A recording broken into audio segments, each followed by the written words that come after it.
Dr. Elena Voss had always been drawn to the edges of the map where civilization frayed into wilderness. Born in a dusty Midwestern town, she escaped through books on ancient cultures, their gods and monsters blurring into one. Now, at 38, she was a renowned archaeologist, her name synonymous with daring excavations.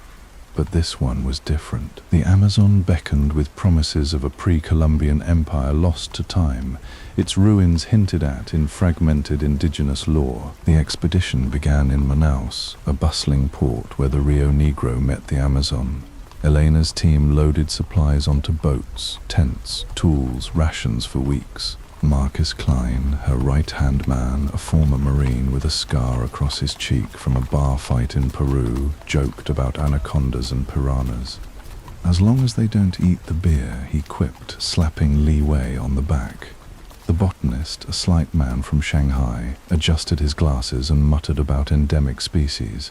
The guides, 3 wiry Yanomami men named Kappa, Toro, and Yari, spoke little, their eyes shadowed with unspoken fears. They navigated upriver for days, the water turning from brown to black, reflecting the overhanging branches like a mirror to hell. Insects swarmed, biting through netting, leaving welts that itched like fire. Finally, they reached the site, a tributary leading to a hidden valley, where satellite imagery had revealed anomalous structures beneath the canopy. Setting up camp was grueling. The ground was a sponge of decayed leaves and roots, sucking at boots. Eleanor directed the clearing, her voice cutting through the cacophony of chainsaws and machetes. By dusk, the pyramid emerged, a stepped ziggurat 50 meters tall, cloaked in epiphytes and bromeliads. Moss-covered stones depicted scenes of sacrifice, figures bound to altars overgrown with tendrils that pierced their flesh. The first dig yielded artifacts, jade amulets shaped like gaping mouths, obsidian blades etched with runes. Elena catalogued them under lantern light, her fingers tracing the carvings. "These aren't Mayan or Incan," she said. "Something older, more primal." Li Wei examined a fossilized leaf embedded in a stone. Dionea muscipula variant, he noted. Venus flytrap, but mutated, larger than any known specimen. Nights brought unease. The jungle chorus, howler monkeys, cicadas, the distant roar of jaguars seemed laced with whispers. Elena dreamed of plants that moved, their leaves caressing her skin, thorns drawing blood in patterns that formed sigils. She woke sweating, her body aching with a strange arousal, as if the dreams tapped into some buried desire.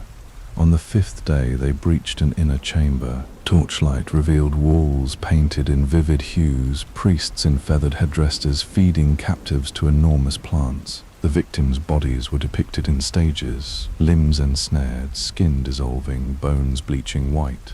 Carnivorous flora as deities, Elena breathed. A cult of consumption, Kappa.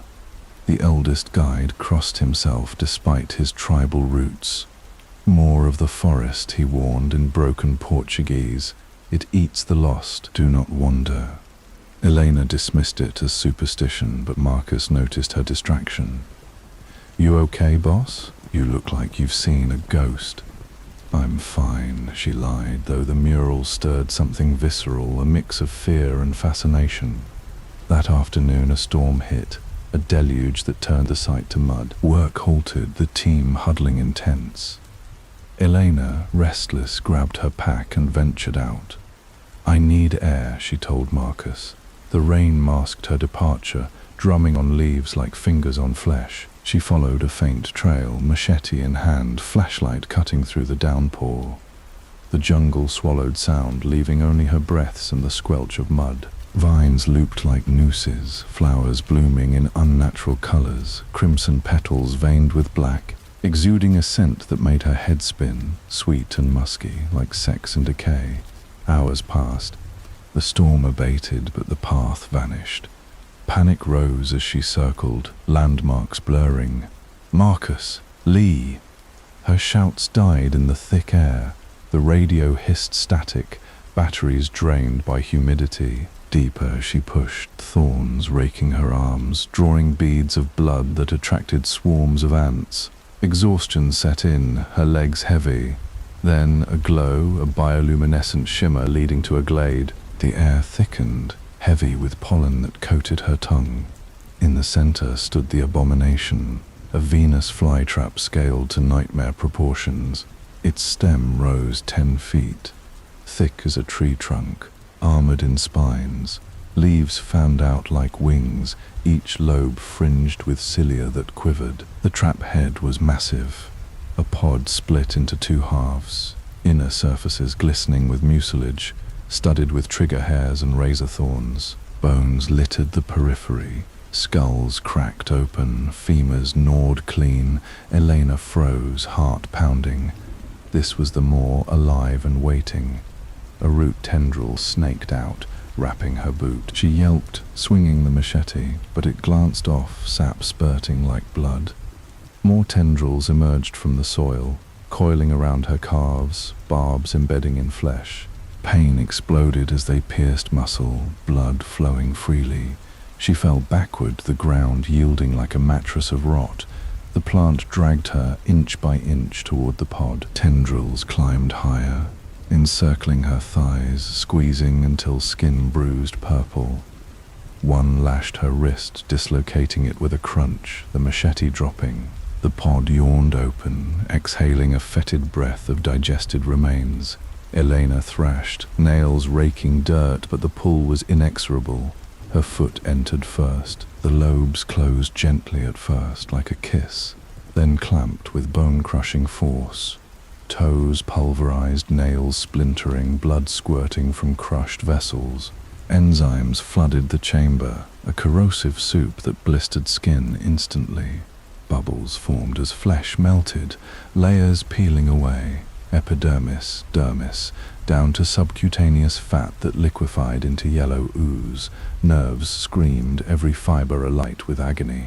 Her ankle followed, joints popping as ligaments tore. The teeth hooked barbs, raked bone, scraping marrow that leaked in red rivulets.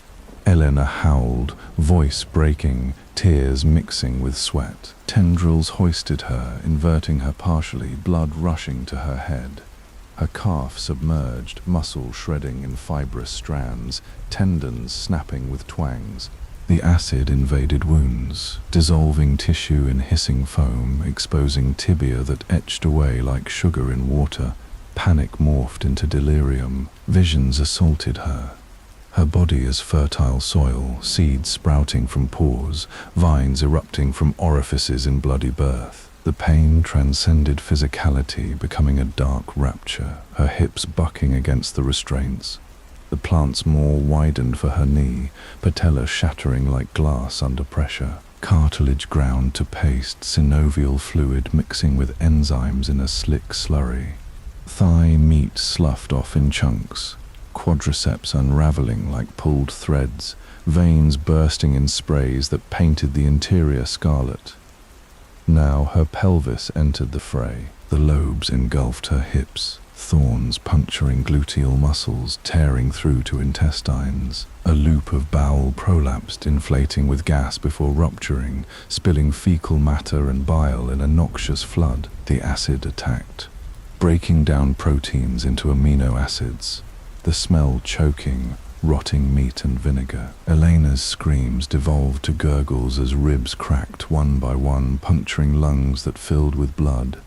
She coughed crimson froth, tasting iron and sap. Her abdomen compressed, organs shifting, liver lacerated, spilling bile, kidneys crushed, urine leaking in acrid streams. Breasts pressed against the maw's edge, nipples abraded raw, ducts rupturing. Fat melted, skin blistering off in sheets, revealing pectorals that dissolved into mush. The plant's contractions milked her, drawing essence inward, her body a sacrifice to its hunger. Her shoulders submerged, clavicles snapping, arms pinned, fingers dissolving digit by digit, phalanxes eroding, nails floating free, neck strained, vertebrae grinding. Finally her head, the lobes sealed, plunging her into pitch. Teeth grazed scalp, flaying it back, brain case exposed. Acid seeped through cracks, grey matter fizzing like soda, synapses firing in final chaos. Flashes of childhood, the pyramid's glow, a lover's touch, all dissolving. Her last breath bubbled out, body liquefying into nutrient broth, absorbed by the plant's roots. The moor bloomed anew, flowers unfurling with petals stained red, a testament to its feast. Days later, the team found remnants. A boot half digested, bones etched with acid scars. They fled, the jungle reclaiming the site. But in their dreams, Elena lived on, her form hybridized woman and plant, eternal in the verdant abyss.